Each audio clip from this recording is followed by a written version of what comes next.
আসসালামু আলাইকুম রহমতুল্লাহ। প্রিয় দর্শক, আজকে আমরা আলোচনা শুনব ছোট ছোট 7টি আমল এবং দোয়া সম্পর্কে।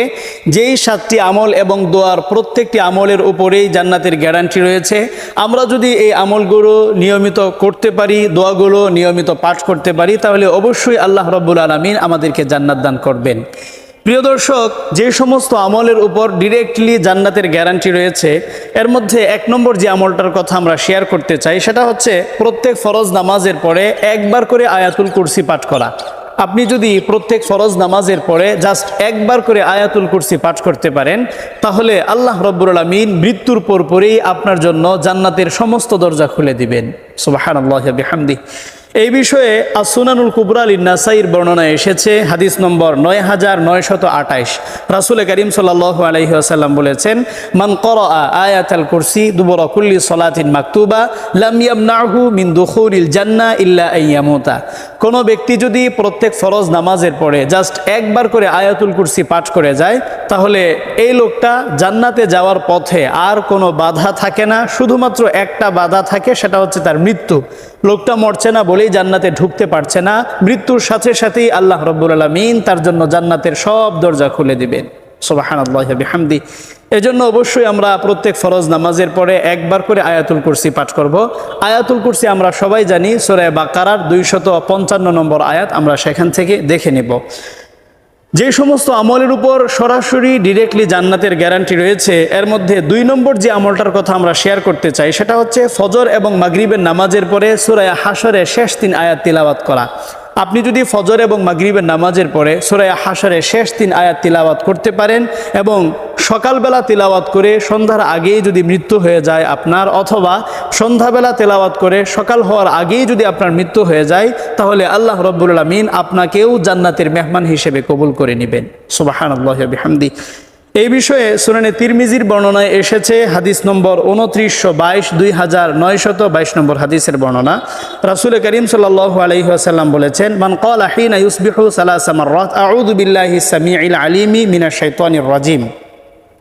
কোনো ব্যক্তি যদি সকালবেলা আউযু বিল্লাহি সামিউল আলিমি মিনাশ শাইতানির রাজিম এটা 3 বার পাঠ করে, আই রিপিট, আউযু বিল্লাহি সামিউল আলিমি মিনাশ শাইতানির রাজিম এটা 3 বার পাঠ করে, ওয়া ক্বারাআ 3 আয়াত মিন আখিরি সূরাতিল হাশরি, এরপরে সূরা হাশরের শেষ 3 আয়াত তিলাওয়াত করে, ওয়াক্কালাল্লাহু বিহি 70 আলফা মালাকিন ইউসাল্লুনা আলাইহি হাত্তা ইউমসিয়া।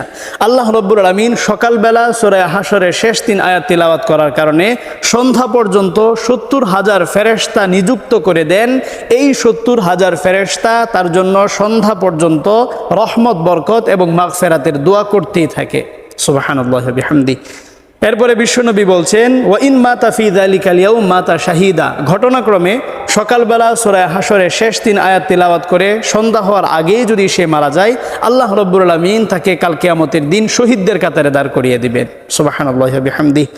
এরপরে রাসূল সাল্লাল্লাহু আলাইহি ওয়াসাল্লাম বলছেন, ওয়ামান ক্বালাহা হিনা ইউমসি কানা বিতিলকাল মানজিলা। সন্ধ্যাবেলা কেউ যদি সূরা হাশরের শেষ 3 আয়াত তিলাওয়াত করে, তাহলে ভোর পর্যন্ত 70,000 ফেরেশতা আল্লাহ পাক নিযুক্ত করে দেন। এই 70,000 ফেরেশতা তার জন্য সকাল পর্যন্ত রহমত, বরকত এবং মাগফিরাতের দোয়া করতে থাকে। আর সন্ধ্যাবেলা সূরা হাশরের শেষ 3 আয়াত তিলাওয়াত করে সকাল হওয়ার আগেই যদি সে মারা যায়, আল্লাহ রাব্বুল আলামিন কাল কিয়ামতের দিন তাকে শহীদদের কাতারে দাঁড় করিয়ে দিবেন এবং তাকে বিনা হিসেবে জান্নাত দান করবেন। সুবহানাল্লাহি ওয়া বিহামদিহি। এজন্য অবশ্যই আমরা সকাল সন্ধ্যা তথা ফজর এবং মাগরিবের নামাজের পরে সূরা হাশরের শেষ 3 আয়াত তিলাওয়াত করব। যে সমস্ত আমলের উপর সরাসরি জান্নাতের গ্যারান্টি রয়েছে, এর মধ্যে 3 নম্বর যে আমলটার কথা আমরা শেয়ার করতে চাই, সেটা হচ্ছে ওযুর পর কালেমায়ে শাহাদাত পাঠ করা। আপনি যদি যখনই অজু করেন, অজু করার পরে যদি আপনি কালেমায়ে শাহাদাত পাঠ করেন, এই আমলটা করতে করতে যদি আপনি মৃত্যুবরণ করতে পারেন, তাহলে মৃত্যুর পরপরই আল্লাহ রাব্বুল আলামিন আপনার জন্য জান্নাতের সমস্ত দরজা খুলে দিবেন। সুবহানাল্লাহি ওয়া বিহামদিহি। এই বিষয়ে সহিহ মুসলিমের বর্ণনায় এসেছে, হাদিস নম্বর 234। রাসূল করিম সাল্লাল্লাহু আলাইহি ওয়াসাল্লাম বলেছেন, কেউ যদি খুব সুন্দরভাবে, খুব ভালোভাবে অজু করে, অজু করার পরে যদি কালেমায়ে শাহাদাত আশহাদু আল্লা ইলাহা ইল্লাল্লাহ ওয়া আন্না মুহাম্মাদান আবদুহু ওয়া রাসূলুহু এইভাবে সে যদি কালেমায়ে শাহাদাতটা পাঠ করে, ইল্লা ফুতিহাত লাহু আবওয়াবুল জান্নাতি সামানিয়া, আল্লাহ রাব্বুল আলামিন তার জন্য জান্নাতের 8টা দরজা খুলে দেন। ইয়াদখুলু মিন আইয়িহা শা, এই 8টা দরজার যে কোনো দরজা দিয়ে কাল কিয়ামতের দিন তার মনে চাইবে সেই দরজা দিয়েই সে জান্নাতে ঢুকতে পারবে। সুবহানাল্লাহি ওয়া বিহামদি। তাহলে দেখা যাচ্ছে আমলটা খুবই ছোট, অজুর পরে কালেমায়ে শাহাদাত পাঠ করা। এই আমলটার মাধ্যমেও আল্লাহ রাব্বুল আলামিন বান্দার জন্য কাল কিয়ামতের দিন জান্নাতের 8টা দরজা খুলে দিবেন। এজন্য আমরা যখনই অজু শেষ করব, অজুর পরে অবশ্যই আমরা কালেমায়ে শাহাদাত আশহাদু আল্লা ইলাহা ইল্লাল্লাহ ওয়া আন্না মুহাম্মাদান আবদুহু ওয়া রাসূলুহু, এভাবে কালেমায়ে শাহাদাতটা পাঠ করব। এরপরে যে সমস্ত আমলের উপর ডিরেক্টলি জান্নাতের গ্যারান্টি রয়েছে, এর মধ্যে 4 নম্বর যে আমলটার কথা আমরা শেয়ার করতে চাই সেটা হচ্ছে প্রত্যেক ফরজ নামাজের পরে 10 বার সুবহানাল্লাহ, 10 বার আলহামদুলিল্লাহ, 10 বার আল্লাহু আকবার পাঠ করা। আই রিপিট, প্রত্যেক ফরজ নামাজের পরে জাস্ট 10 বার সুবহানাল্লাহ, 10 বার আলহামদুলিল্লাহ এবং 10 বার আল্লাহু আকবার পাঠ করা। আপনি যদি প্রত্যেক ফরজ নামাজের পরে 10 বার সুবহানাল্লাহ, 10 বার আলহামদুলিল্লাহ, 10 বার আল্লাহু আকবার এই আমলটা করতে থাকেন এবং এই আমলটা করা অবস্থায় যদি আপনার মৃত্যু হয়ে যায়, তাহলে আল্লাহ রাব্বুল আলামিন অবশ্যই আপনাকেও কাল কিয়ামতের দিন জান্নাতের মেহমান বানিয়ে দিবেন। সুবহানাল্লাহি ওয়া বিহামদি। এই বিষয়ে সুনানে তিরমিজির বর্ণনা এসেছে, হাদিস নম্বর 1349, 1349 নম্বর হাদিসের বর্ণনা। রাসূল করিম সাল্লাল্লাহু আলাইহি ওয়াসাল্লাম বলেছেন, খসলাতানে লা ইউহাফিযু আলাইহিমা আবদুল মুসলিমুন ইল্লা দাখালাল জান্নাহ। কোনো ব্যক্তি যদি জাস্ট 2টো আমল নিয়মিত করতে পারে তাহলে সে জান্নাত পাবে। এর মধ্যে 1 নম্বর আমলটা হচ্ছে ইউসাব্বিহুল্লাহ তাআলা দুবরা কুল্লি সালাতিন আশরান ওয়া ইয়াহমাদুহু আশরান ওয়া ইউকাব্বিরু আশরান। আমলটা হচ্ছে 10 বার প্রত্যেক ফরজ নামাজের পরে 10 বার সুবহানাল্লাহ, 10 বার আলহামদুলিল্লাহ এবং 10 বার আল্লাহু আকবার পাঠ করা। তো এজন্য আমরা যদি প্রত্যেক ফরজ নামাজের পরে 10 বার সুবহানাল্লাহ, 10 বার আলহামদুলিল্লাহ, 10 বার আল্লাহু আকবার পাঠ করতে পারি, এই আমলের মাধ্যমেও কাল কিয়ামতের দিন আল্লাহ রাব্বুল আলামিন অবশ্যই আমাদেরকে জান্নাত দান করবেন।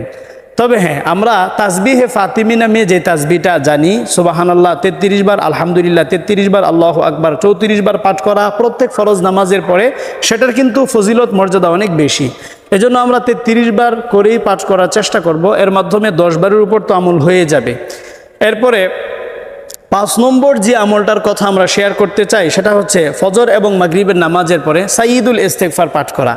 আপনি যদি ফজর এবং মাগরিবের নামাজের পরে সাইয়্যিদুল ইস্তিগফার পাঠ করেন, সকালবেলা পাঠ করে সন্ধ্যার আগে অথবা সন্ধ্যাবেলা পাঠ করে পরের দিন ভোর হওয়ার আগেই যদি আপনার মৃত্যু হয়ে যায়, তাহলেও কাল কিয়ামতের দিন আল্লাহ রাব্বুল আলামিন আপনাকে বিনা হিসেবে জান্নাত দান করবেন। সুবহানাল্লাহি ওয়া বিহামদি। এই বিষয়ে সহিহ বুখারীর বর্ণনা এসেছে, হাদিস নম্বর 6306, 6306 নম্বর হাদিসের বর্ণনা। রাসূল করিম সাল্লাল্লাহু আলাইহি ওয়াসাল্লাম সাইয়্যিদুল ইস্তিগফারের বিবরণ দেওয়ার পরে তিনি বলেছেন, মান ক্বালাহা মিনান নাহারি মুকিনান বিহা ফামাতা মিন ইয়াউমিহি ক্বাবলা আইয়ুমসিয়া ফাহুয়া মিন আহলিল জান্নাহ। কোনো ব্যক্তি যদি সকালবেলা সাইয়্যিদুল ইস্তিগফার পাঠ করে আর সন্ধ্যা হওয়ার আগেই যদি সে মারা যায়, তাহলে আল্লাহ রাব্বুল আলামিন তাকে জান্নাত দান করবেন। ওমান ক্বালাহা মিনাল লাইলি ওয়া হুয়া মুকিনুন বিহা ফামাতা ক্বাবলা আন ইউসবিহা ফাহুয়া মিন আহলিল জান্নাহ।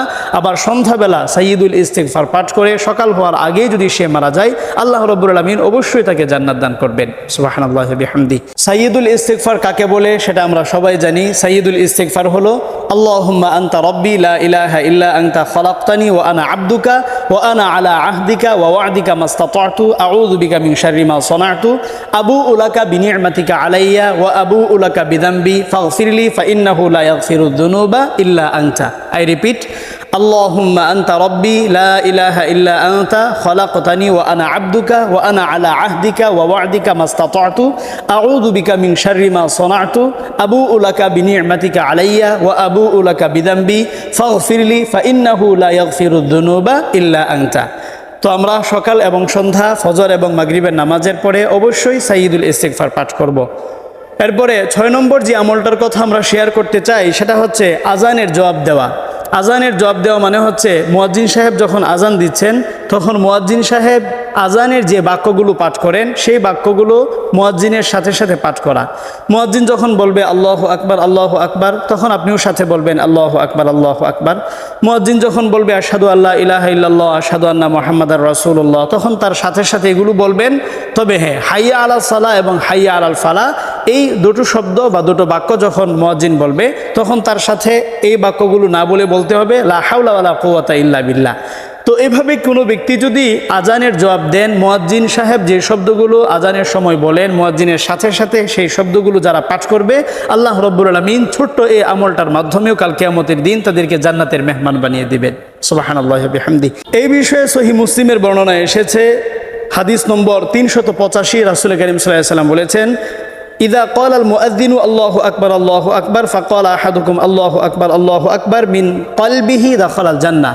কোনো ব্যক্তি যদি আজানের জবাব দেয়, মুয়াজ্জিন যখন যা বলে তখন মুয়াজ্জিনের সাথে সাথে সেই বাক্যগুলো পাঠ করে তার হৃদয়ের গভীর থেকে, এই ছোট্ট আমলটার কারণেও আল্লাহ রাব্বুল আলামিন তাকে কাল কিয়ামতের দিন জান্নাতের মেহমান বানিয়ে দিবে। সুবহানাল্লাহি ওয়া বিহামদিহি। এজন্য অবশ্যই আমরা আজানের সময় কথাবার্তা বন্ধ রেখে, অন্য সব কাজ স্থগিত রেখে মাস্ট বি আমরা আজানের জবাব দেওয়ার চেষ্টা করব। সর্বশেষ 7 নম্বর যে আমলটার কথা আমরা শেয়ার করতে চাই, সেটা হচ্ছে এই দোয়াটা বেশি বেশি পাঠ করা। রাদিতু বিল্লাহি রাব্বান ওয়া বিল ইসলামি দীনান ওয়া বি মুহাম্মাদিন নাবিয়্যা। আই রিপিট, রাদিতু বিল্লাহি রাব্বান ওয়া বিল ইসলামি দীনান ওয়া বি মুহাম্মাদিন নাবিয়্যা। এই দোয়াটা যারা বেশি বেশি পাঠ করবে, আল্লাহ রাব্বুল আলামিন কাল কিয়ামতের দিন অবশ্যই তাদেরকে জান্নাত দান করবেন। সুবহানাল্লাহি ওয়া বিহামদিহি। এই বিষয়ে সহিহ মুসলিমের বর্ণনা এসেছে, হাদিস নম্বর 1884 নম্বর হাদিসের বর্ণনা। রাসূল করিম সাল্লাল্লাহু আলাইহি ওয়াসাল্লাম আবু সাঈদ খুদরি রাদিয়াল্লাহু আনহুকে বলেছিলেন, ইয়া আবা সাঈদ, মান রাদিয়া বিল্লাহি রাব্বা ওয়া বিল ইসলামি দীনা ওয়া বি মুহাম্মাদিন নাবিয়্যা ওয়াজাবাত লাহুল জান্নাহ। কোনো ব্যক্তি যদি আল্লাহ রাব্বুল আলামিনকে রব হিসেবে এবং ইসলামকে ধর্ম দিন হিসেবে এবং মুহাম্মদ সাল্লাল্লাহু আলাইহি ওয়াসাল্লামকে নবী হিসেবে পেয়ে সে যদি আনন্দিত হয়, সে যদি খুশি হয় এবং এই দোয়াটাও যদি সে নিয়মিত পাঠ করে, ইল্লা দাখালাল জান্নাহ, আল্লাহ রাব্বুল আলামিন অবশ্যই তাকে জান্নাত দান করবেন। এজন্য আমরা সকাল সন্ধ্যা এমনিভাবে প্রত্যেক ফরজ নামাজের পরেই রাদিতু বিল্লাহি রাব্বা ওয়া বিল ইসলামি দীনা ওয়া বি মুহাম্মাদিন নাবিয়্যা এই দোয়াটা অবশ্যই পাঠ করব। তাহলে আজকে আমরা দীর্ঘ সময় 7টা আমল এবং দোয়া সম্পর্কে জানলাম। যেই 7টা আমল এবং দোয়ার প্রত্যেকটা আমলের উপরে জান্নাতের গ্যারান্টি রয়েছে। এই আমলগুলো যদি আমরা করতে পারি, অবশ্যই আল্লাহ রাব্বুল আলামিন আমাদেরকে জান্নাত দান করবেন। সংক্ষেপে আরেকবার জেনে নেই। 1 নম্বর হচ্ছে প্রত্যেক ফরজ নামাজের পরে আয়াতুল কুরসি পাঠ করা। 2 নম্বর হচ্ছে ফজর এবং মাগরিবের নামাজের পরে সূরা হাশরের শেষ 3 আয়াত তিলাওয়াত করা। 3 নম্বর হচ্ছে ওযুর পর কালেমায়ে শাহাদাত পাঠ করা। 4 নম্বর হচ্ছে প্রত্যেক ফরজ নামাজের পরে 10 বার সুবহানাল্লাহ, 10 বার আলহামদুলিল্লাহ, 10 বার আল্লাহু আকবার পাঠ করা। 5 নম্বর হচ্ছে ফজর এবং মাগরিবের নামাজের পরে সাইয়্যিদুল ইস্তিগফার পাঠ করা। 6 নম্বর হচ্ছে আজানের জবাব দেওয়া। সর্বশেষ 7 নম্বর হচ্ছে ফজর এবং মাগরিবের নামাজের পরে বা সব সময় এই দোয়াটা পাঠ করা, রাদিতু বিল্লাহি রাব্বা ওয়া বিল ইসলামি দীনা ওয়া বি মুহাম্মাদিন নাবিয়্যা। আল্লাহ রাব্বুল আলামিন এই আমলগুলো করে আমরা যেন জান্নাতের মেহমান হতে পারি। আল্লাহ আমাদের সবাইকে সেই তৌফিক দিন। আসসালামু আলাইকুম ওয়া রাহমাতুল্লাহ।